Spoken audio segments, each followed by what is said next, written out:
Assalamualaikum warahmatullahi wabarakatuh. Jumpa lagi kawan dalam channel energi terbarukan. Terima kasih buat teman-teman yang sudah mendukung channel kami. Kami tidak bisa menyebutkan satu persatu. Baik teman, kali ini kami akan berbagi. Ini pagi hari ya teman ya. Hanya sekedar ngevlog aja. Pagi hari sekitar jam setengah 6. Jadi grid tie inverter saya ini hanya karena telat aja, tadinya masih belum nyala nih teman, dan sekarang udah nyala. LED-nya warna merah, itu menandakan sudah mulai mendapatkan asupan listrik ya dari panel surya ke grid tie inverternya, tapi belum sempurna teman, masih fault ya, masih gagal istilahnya. Tapi yang sebelah kanannya ini ada layar LED-nya itu sudah mulai menampakkan angka-angkanya teman, karena sudah ada listrik yang masuk ke grid inverter, maka layar LED yang sebelah kanan ini udah mulai nampak. Tapi untuk power atau penerimaan dari wattnya itu belum bisa dikonversi teman, jadi masih mungkin startup ya istilahnya ya, masih pemanasan dan belum bisa mendapatkan wattnya atau powernya, belum dapat atau belum ngirim ke PLN. Jadi kita tunggu teman, nanti lampu LED nanti berubah menjadi hijau, berarti menandakan bahwa grid tie inverter saya sudah running dan sudah mendapatkan listrik dari panel surya, walaupun masih sedikit tapi sudah masuk ke jaringan PLN. Jadi enaknya teman punya PLTS on grid ini, jadi jaringannya gabung sama PLN dan tidak menggunakan aki. Dari panel surya menuju inverter langsung dicolokkan ke jaringan PLN ya, 220-nya itu di outputnya. Maka dari itu untuk efisiensi atau mungkin biaya dari pembelian akinya itu dianggap nihil ya teman, dan tidak ada, dan itu sangat membantu sekali dalam pengeluaran membangun sebuah PLTS ya. Jadi teman, ini PLTS ini ada bedanya ya, ada dua ya, ada PLTS on grid dan ada PLTS off grid. Untuk yang off grid ya teman, itu banyak peralatan yang harus dibutuhkan untuk mendapatkan suatu aliran listrik yang kita gunakan sehari-hari ya. Kalau yang PLTS off grid itu menggunakan aki teman. Peralatannya adalah panel surya, dari panel surya menuju solar charge controller, dari solar charge controller menuju aki atau baterai. Nah, kemudian dari baterai itu main atau positif negatifnya itu langsung menuju ke inverter. Setelah inverter baru kita mendapatkan listrik 220. Nah ini teman, lampu warna hijaunya sudah mulai berkedip ya, menandakan bahwa listrik dari PLTS saya on grid sudah running dan sudah bekerja, walaupun mungkin wattnya itu masih kelihatan nggak teman ya, untuk wattnya itu masih 0 ya.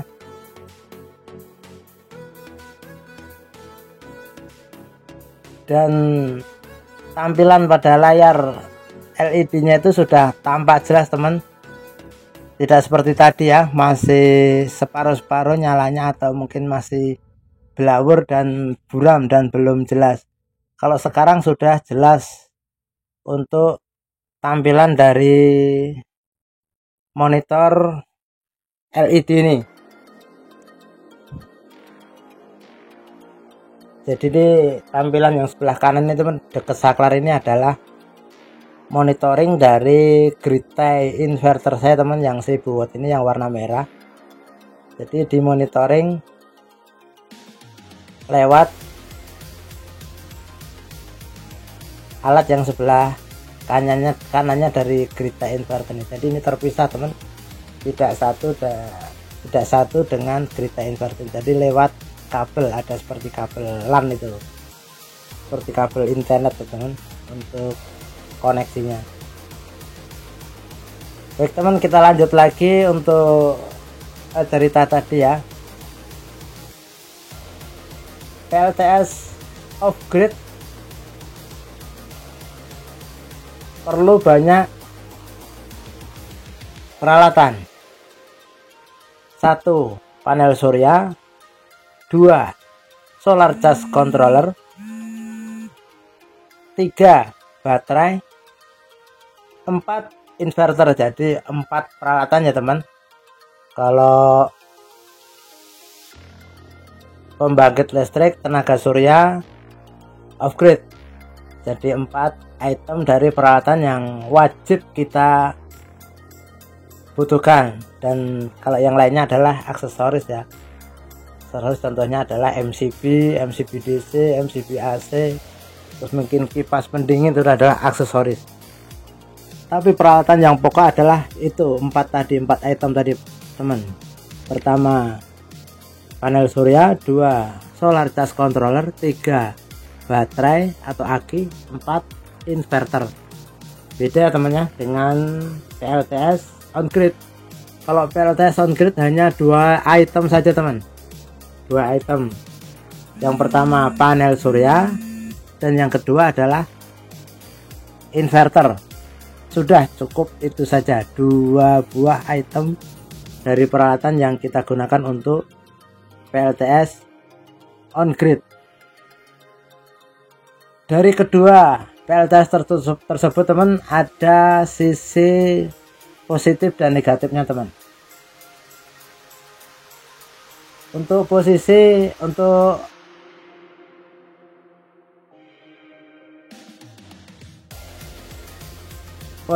dari PLTS off grid, jadi di saat mungkin ya, kalau ada disandingkan ya PLTS off grid sama PLN ya, jadi power itu ada 2, ada PLN dan PLTS off grid yang menggunakan aki.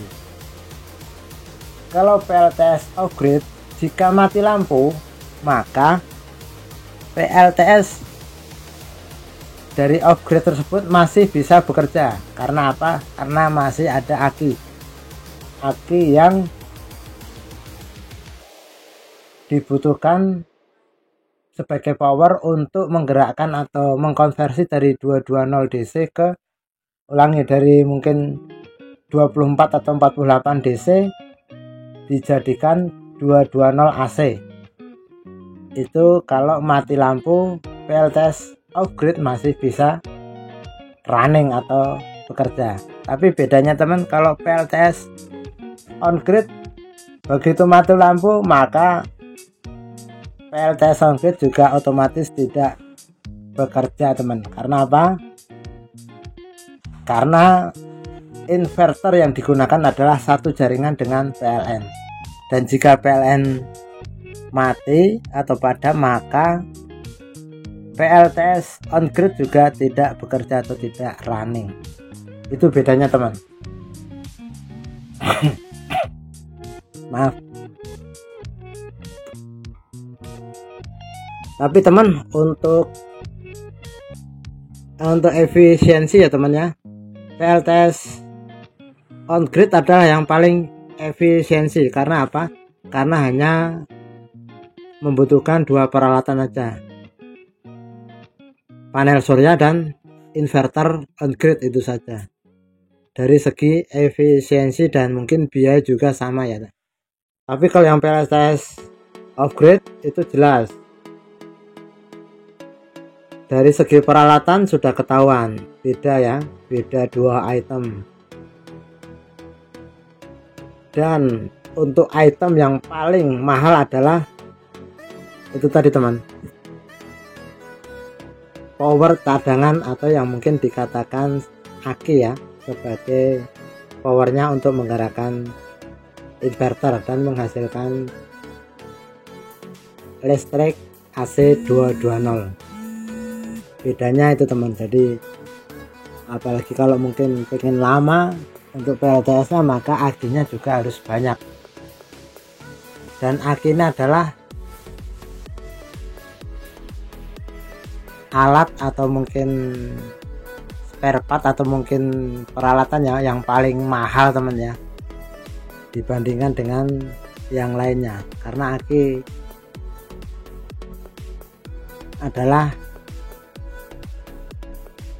untuk menyimpan arus dari panel surya yang akan digunakan untuk listrik 220. Dan ini teman, kita lihat ya, untuk powernya itu sudah mendapatkan berapa, kita lihat teman.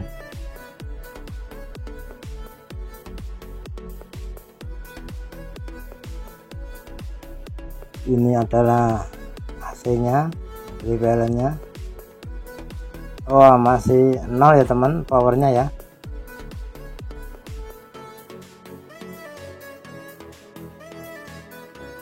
Current dan powernya masih 0 teman, jadi masih belum menghasilkan listrik. Nah, mungkin akan fluktuatif, nanti akan naik 5, 12 terus sampai 20, nanti turun lagi itu teman. Itu currentnya masih 0. Nah, itu powernya teman.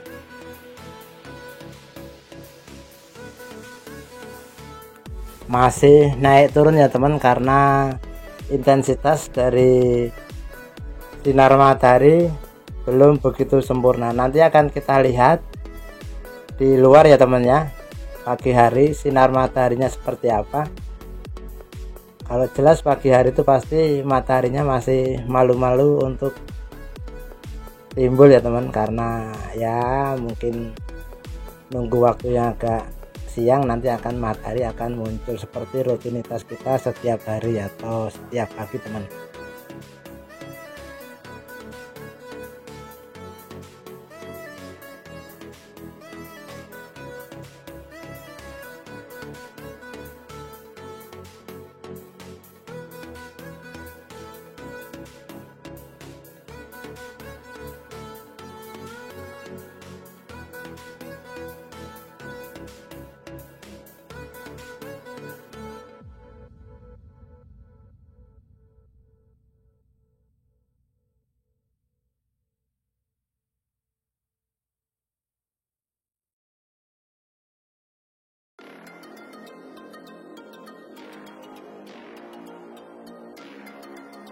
Untuk powernya sudah mulai agak naik teman penerimaannya, dan nanti dia semakin siang akan semakin bertambah ya ampernya, atau mungkin power wattnya itu akan bertambah.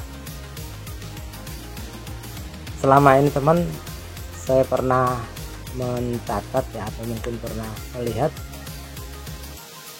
panel surya 500 WP bisa menghasilkan currentnya itu sampai 1,7 teman, dan powernya bisa sampai 410 watt. Cukup lumayan, cukup tinggi teman ya. Nah, kita coba lihat mataharinya di pagi hari ini, masih belum ada jam 6 teman, seperti ini,